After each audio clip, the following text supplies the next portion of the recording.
친구들 안녕하세요. 안녕하세요. 안녕하세요. 안녕하세요. 안녕하세요. 안녕하세요. 반갑습니다. 네, 지난 한 주간 정말 수고 많으셨습니다.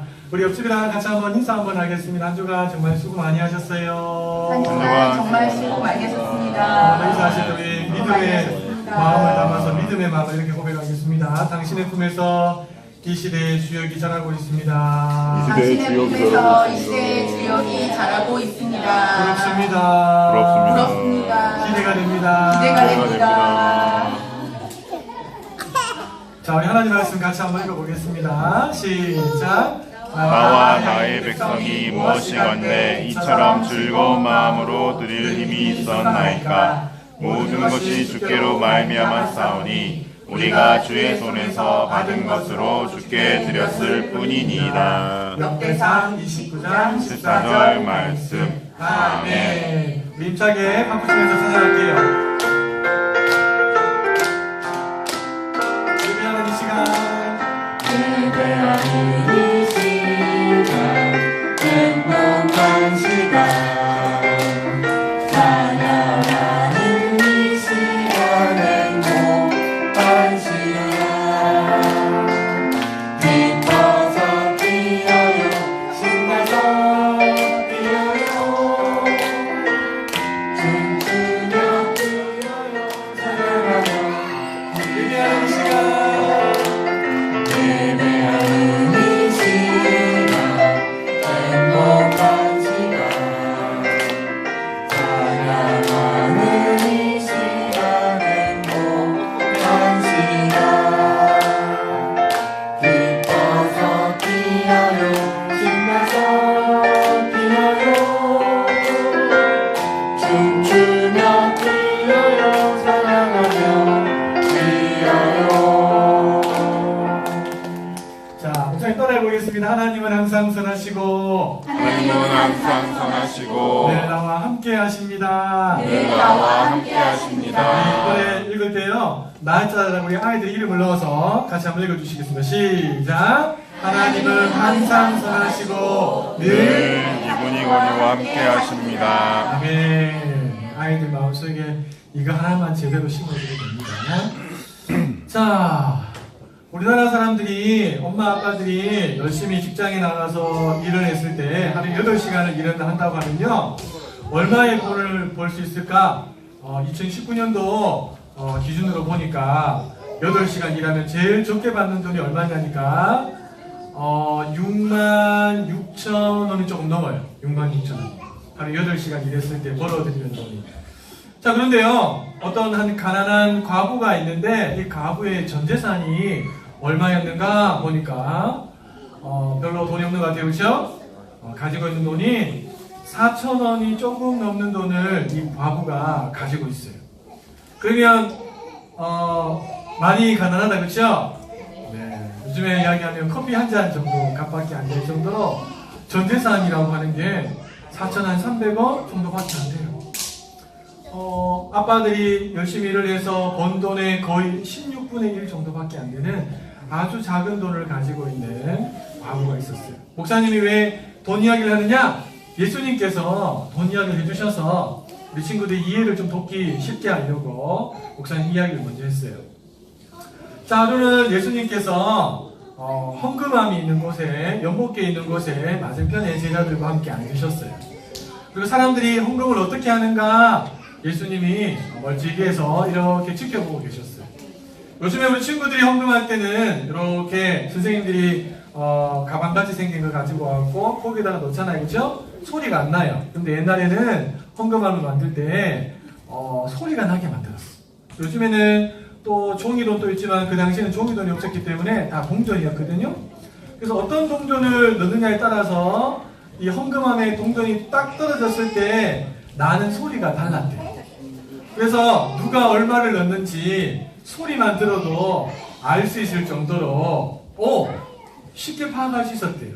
자, 예수님이 맞은편에 앉으셔서 어떻게 사람들이 헌금하는가 이렇게 지켜보고 있는데 아주 멋진 옷을 입고 아주 멋진 사람들이 많은 돈을 가지고 와서 헌금함에다가 주르르르르 붓는 거예요. 동전이 따라라라라라 하고 떨어지겠죠.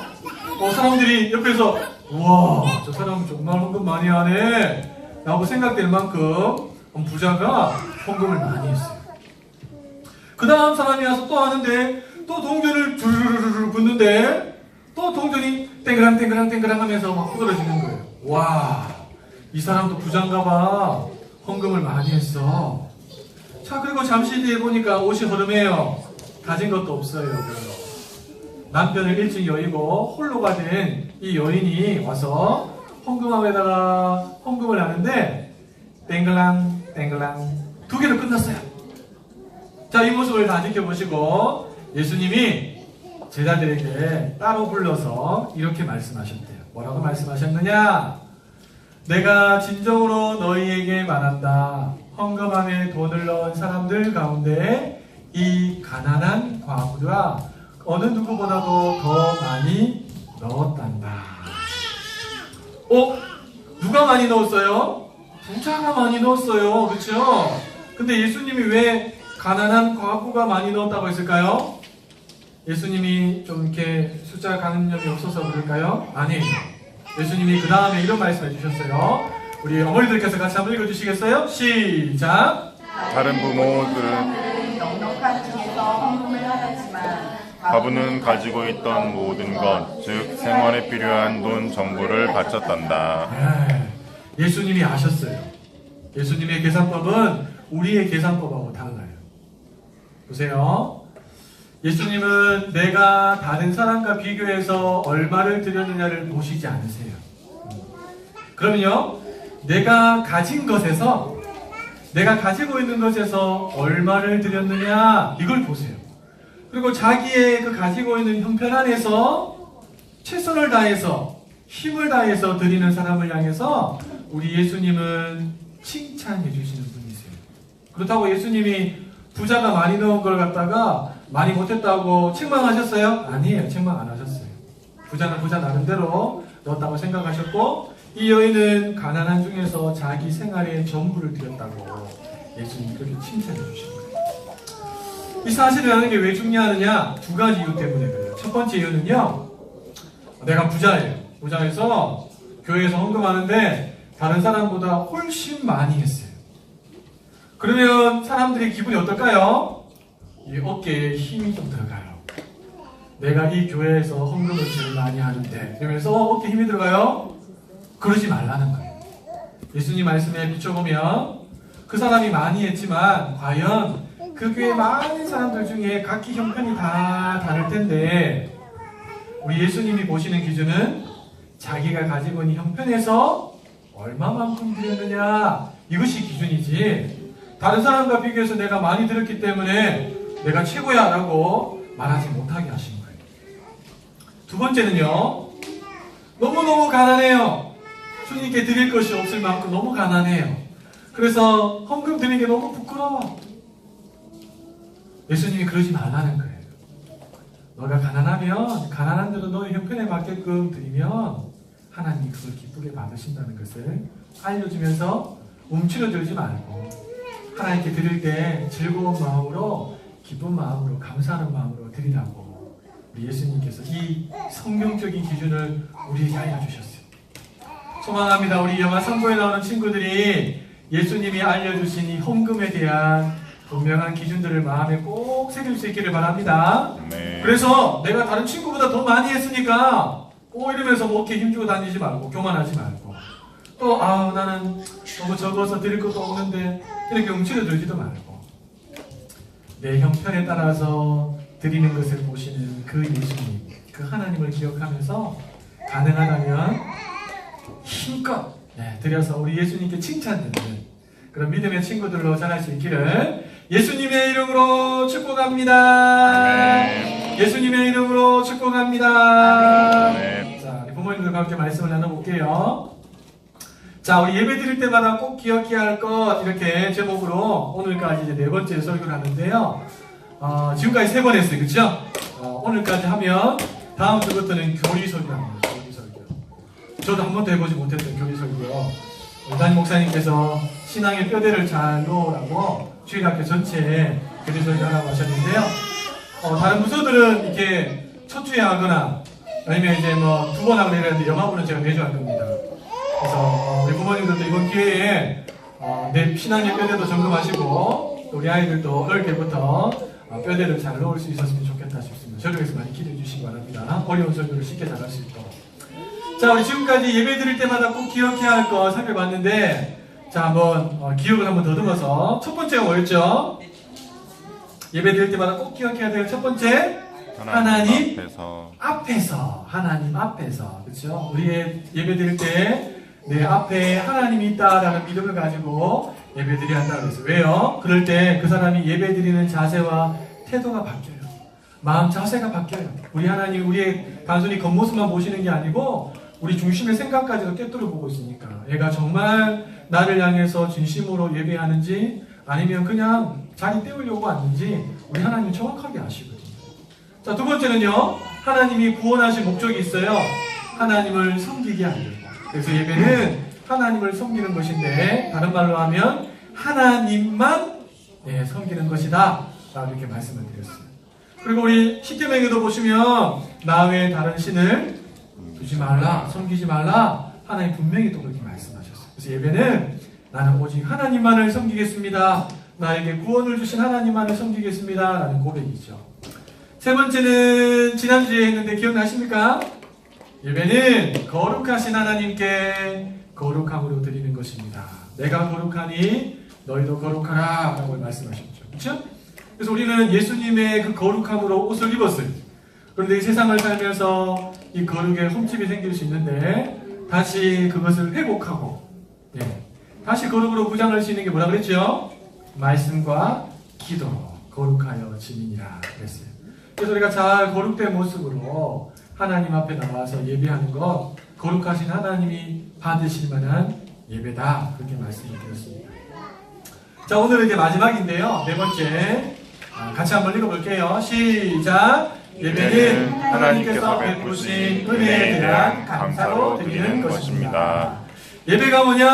한마디로 말하면 하나님께서 나에게 은혜를 베풀어 주셨고 그 은혜에 대한 마땅한 나의 감사, 이게 바로 예배다 이렇게 보시면 돼요.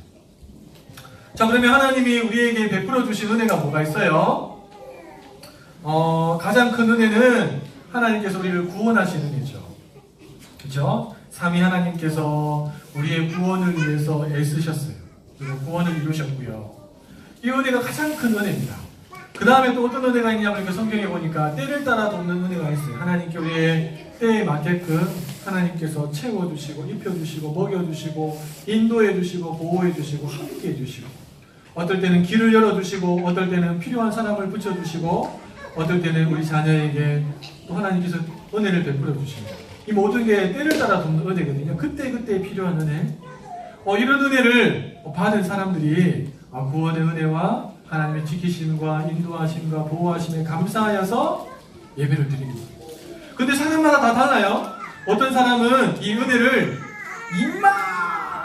이만큼 깨달은 사람이 있고 어떤 사람은 이만큼 깨달은 사람이 있어요. 그러면 감사의 크기는 어떻게 될까요? 이만큼 깨달은 사람은요, 감사의 크기도 이만큼이에요. 근데 요만큼 깨달은 사람은요, 감사의 크기도 이만큼.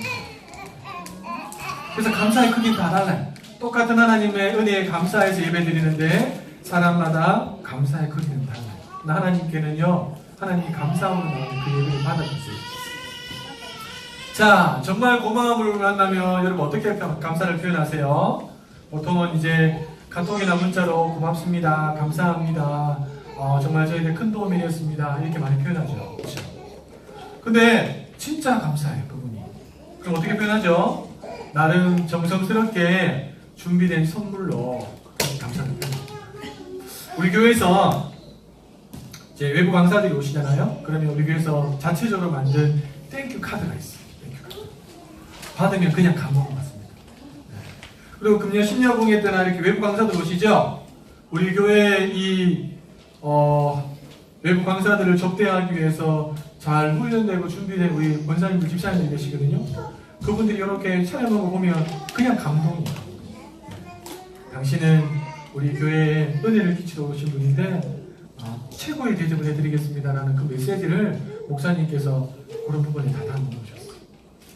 정말 감사함을 만나면 정성을 다해서 감사를 표현하는 것이 당연한 일이죠. 자, 그런데 보세요. 어떤 분이 있었느냐? 우리 가족을 죽음의 위기에서 건져주신 분이 계세요. 그것도 모자라서 이분이 우리 가족이 먹고 살아가는데 필요한 돈을 계속해서 보내주시고 또 계속해서 함께 해줄 사람들도 보내주시고 이것저것을 다 채워주는 분이 있다고 생각해보세요. 자, 이런 분에게는 어떻게 감사해야 됩니까? 그냥 문자로 띵동 감사합니다 이렇게 하면 됩니까? 그 사람이 그만큼 큰 은혜를 베풀어 주셨는데 어떻게 이 문자 하나로 보낼 수 있겠어요? 그렇죠? 어떻게 감사해야 되죠? 이렇게 감사해야 되죠. 다른 사람의 눈치 보지 않고 자기가 가지고 있는 범위 안에서 힘껏 감사하는 거죠. 그렇죠? 그래요. 여러분, 하나님께서 우리에게 베풀어 주신 은혜가 이 은혜보다 더 크지 않습니까? 그렇죠? 단순히 육신의 죽음이 아니라 영원히 지옥불에 던져져서 고통을 받으면서 살아가야 될 우리 인생에 영원히 행복을 누리면서 살아갈 수 있는 천국으로 인도해 주신 은혜를 하나님이 아들을 내어주시면서 우리에게 주셨어요. 지금도 우리의 모든 필요들을 채워주시고 우리의 길을 열어주시고 우리의 건강을 붙드시고 우리의 삶의 은혜를 베풀어 주고 있어요. 이걸 진짜 믿음의 눈으로 탁 뜨고 이거 하나님이 하셨구나. 모든 것이 진짜 하나님의 은혜였구나. 하나님의 기적이었구나. 이 사실을 진짜 깨달으면 대충 감사할까요? 누가 그렇게 하지 말아 해도 아마 자기 형편 안에서 힘을 다해서 그 하나님께 감사하는 거예요.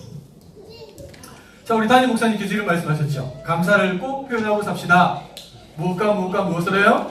입술로, 마음으로, 물질로. 요즘에 좀 더 늘었죠? 카톡으로나 문자로나 이메일로. 그죠? 많이 늘었어요. 근데 그것도 다 입술 안에 포함되어 있어요, 사실은. 입술로, 마음으로, 물질로. 그래요. 여러분, 감사는 단계가 있어요. 감사는 단계가 있어요. 자, 시편에 보니까 이런 말씀이 있더라고요. 감사로 제사를 드리는 자가 나를 영화롭게 하나니 그 행위를 옳게 하는 자에게 내가 하나님의 구원을 보이리라. 여기 나오는 감사로, 이 말은요, 입술로, 마음으로, 물질로 감사했던 거. 단순히 입으로만 감사하고 끝인 게 아니고 중심을 보신 하나님 앞에 진짜 감사하는 마음, 자기 형편에서 진짜 그 감사를 정성스럽게 표현할 수 있는 물질을 가지고 하나님께 표현하면 우리 하나님이 그것을 기쁘게 받으십니다. 자, 가난한 가부에게 두렙돈은 생활비 전부였어요. 그렇죠?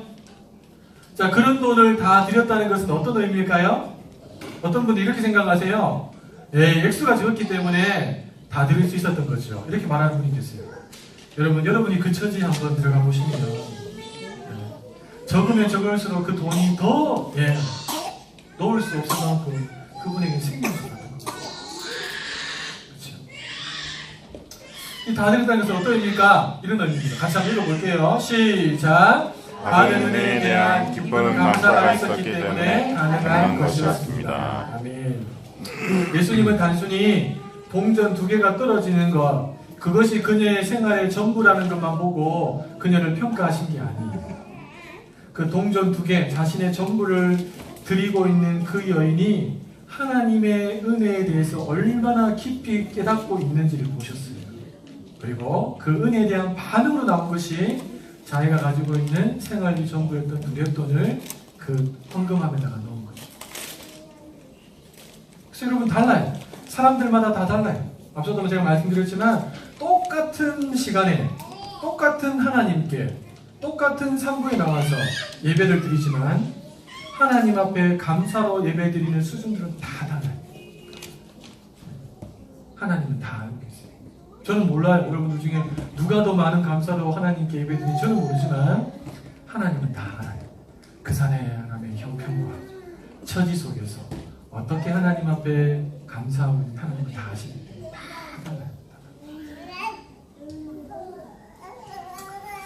자, 성경에 보면 어마어마한 부자였는데 자신의 전부와 같은 것을 드린 사람이 나옵니다. 자, 역대상 29장 2절 말씀을 같이 한번 읽어볼게요. 시작! 내가 이미 내 하나님의 전을 위하여 힘을 다하여 예비하였으니 곧 기구를 만들 금과 은과 놋과 철과 나무며 또 마도와 박을 보석과 무밀 보석과 채석과 다른 보석들과 화반석이 매우 많으며. 자, 여기서 하나님의 전을 예비하기 위해서 힘을 다해서 준비했던 이 사람은 누굴까요? 예? 다윗입니다. 이스라엘의 왕 다윗입니다. 보십시오. 다윗이 힘을 다하여 예배했던 것입니다. 힘을 다하여. 힘을 다하여. 왜 힘을 다해서 예배했을까요? 그 이유가 그 다음 줄에 나와요. 그 다음 줄 읽어볼까요? 시작. 성전을 위하여 예비한 이 모든 것 외에도 내 마음에 내 하나님의 전을 사모함으로 나의 사유의 금, 은으로 내 하나님의 전을 위하여 드렸습니다. 왜 힘을 다하여 드렸습니까? 하나님의 전을 사모하는 마음이 다윗에게 있었어요.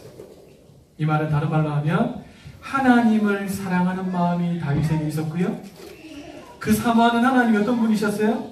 자기의 목자가 되시고 자기의 구원자가 되시고 산성이 되시고 반석이 되시고 피할 요새가 되시는 그 하나님 사모하는 마음이 다윗에게 있었어요.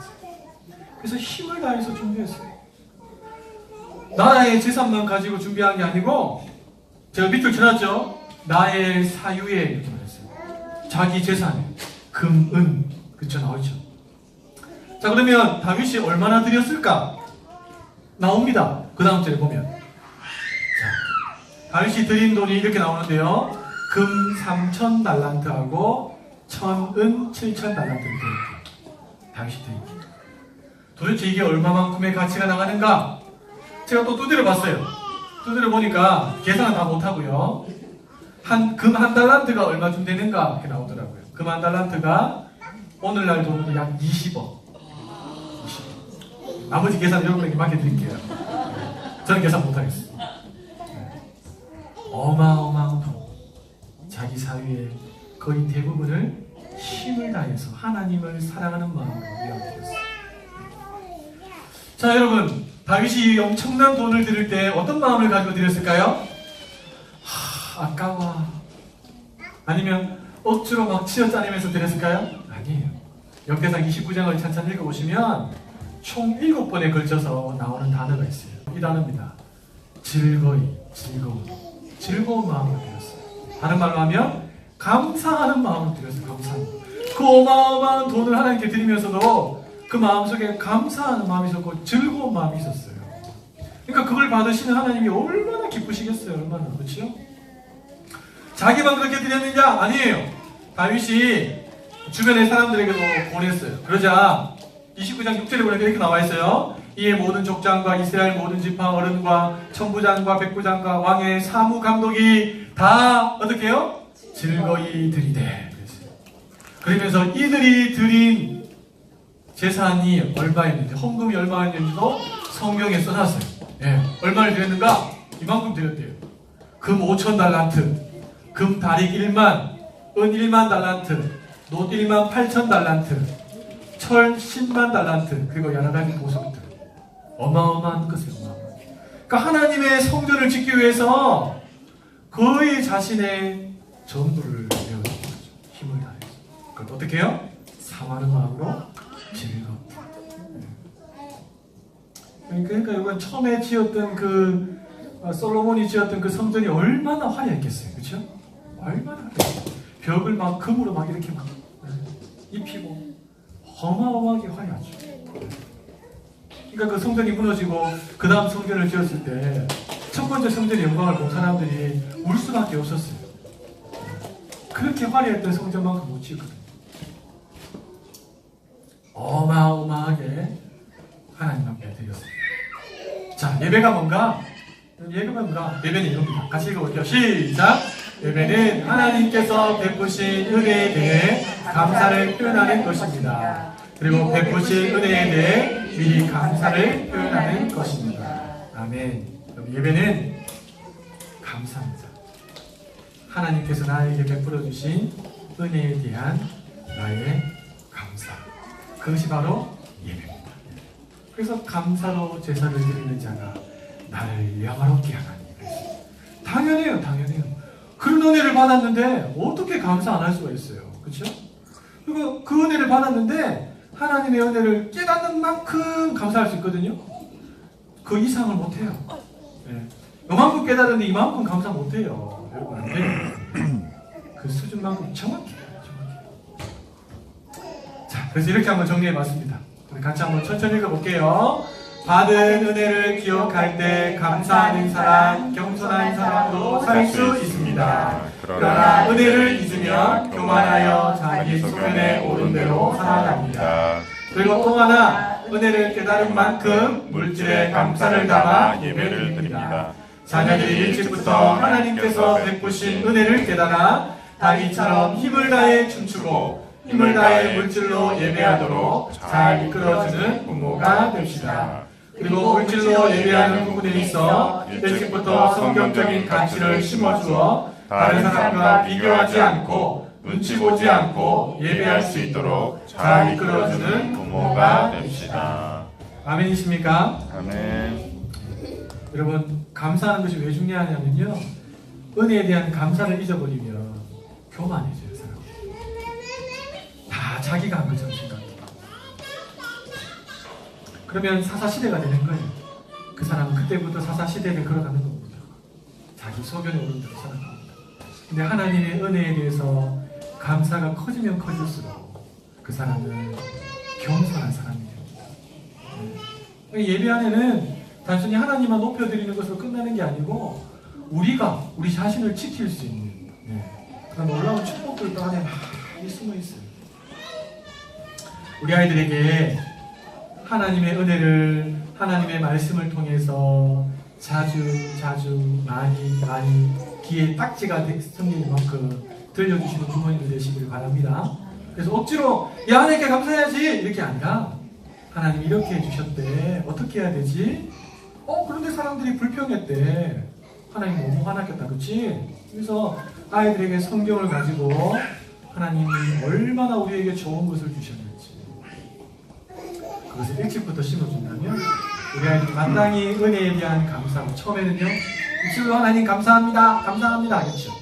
그거야 좀 더 지나면요, 이게 진짜 믿어지면 마음으로 우러난 말로 하나님 진짜 감사합니다. 그리고요, 자기의 이제 물질적인 부분이 생기면 그 안에서 그것을 감사하는 표현이 됩니다. 여러분, 아이들도 마찬가지. 아이들이 부모님들에게 감사를 표현하는 것도 똑같아요. 처음에는 입술로, 가진 게 없으니까 입술로 감사해요. 철이 들면요, 이게 마음에 찌는 게 있거든요. 그래서 말 한마디라도 그냥 날아가는 말이 아니라 새겨지는 말로, 어머니 진짜 감사해요. 자체가 달라져요. 수준 자체가 달라집니다. 그러다가 이제 자기가 살면서 하나님이 부어주신 물질이 있다면 그걸로 어떻게 해서든지 이 감사를 제대로 표현하고 싶은 마음이 생기는 거죠. 또 하나, 우리 아이들에게 하나님이 알려주신 이 성경의 헌금에 대한 기준을 명확하게 심어주셔야 됩니다. 네, 명확하게. 그래서 헌금 드리다가 시험 들지 않도록, 교만해서 시험 들지 않도록, 부끄러워서 시험 들지 않도록 우리 아이들에게 이걸 명확하게 가르쳐 주시죠. 제가 예전에 보니까요, 어떤 교회는 교회에서 일방적으로 헌금을 정해줘요. 장로님들은 이 정도, 권사님들은 이 정도, 집사님들은 이 정도. 그러니까 그 정도 되는 사람들, 더 많이 되는 사람들은 너무 쉽게 낼 수 있는데 그렇지 않은 사람들은 너무 그것 때문에 힘듭니다. 그래서 교회를 끝나는 사람도 봤어요. 아니, 하나님이 알려주신 방법이 아니에요. 자기 형편에서 얼마를 감사하여 드렸는가? 그것도 즐거운 마음, 하나님의 은혜에 감사하는 마음, 주님을 사모하는 마음으로 드릴 때 하나님이 그 물질을 기쁘게 받으세요. 그렇지 않으면 중심을 보신 하나님께서 깨뜨려 보시고 분명히 드렸는데 하나님 받지 않으세요. 우리 아이들에게 명확하게 이 성경적인 기준들을 알려주셔서 아이들이 하나님 앞에 물질로 감사하는 부분에 있어서 자유 안에서, 기쁨 안에서 드릴 수 있도록 잘 안내해 주시는 믿음의 부모님들 되시길 예수님의 이름으로 축복합니다. 예수님의 이름으로 축복합니다. 축복성 가지고